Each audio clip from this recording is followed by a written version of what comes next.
Dubai, কাতারের দোহা ও ইসরায়েলের তেল আবিবে নতুন করে বিস্ফোরণের শব্দ শোনা গেছে। দুবাইয়ে বিস্ফোরণের কয়েকটি বিকট শব্দ শোনা গেছে।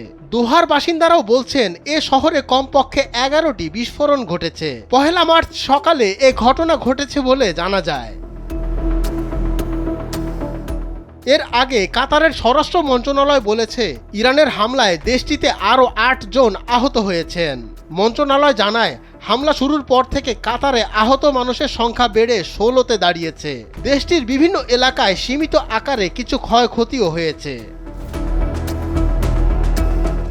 1 মার্চ সকাল 6টার কিছুক্ষণ পর ইসরায়েলের বিভিন্ন স্থানে বারবার বিমান হামলার আশঙ্কায় সতর্ক সংকেত বাজতে শোনা গেছে। নাগরিকদের আসন্ন হামলা নিয়ে সতর্ক করতে এ সংকেত বাজানো হয়।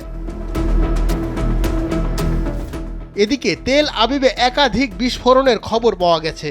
ইসরায়েল তাদের অত্যাধুনিক আকাশ প্রতিরক্ষা ব্যবস্থা ব্যবহার করে ইরানের হামলা প্রতিহত করার চেষ্টা করছে। ইসরায়েলি সংবাদ মাধ্যম চ্যানেল 12-এর প্রতিবেদনে বলা হয় ইসরায়েলে ইরানের আরও ক্ষেপণাস্ত্র হামলার আশঙ্কা করা হচ্ছে। দেশ জুড়ে যে কোনো সময় হামলাজনিত সতর্ক সংকেত বেজে উঠতে পারে। ডেস্ক রিপোর্ট, সময়ের আলো।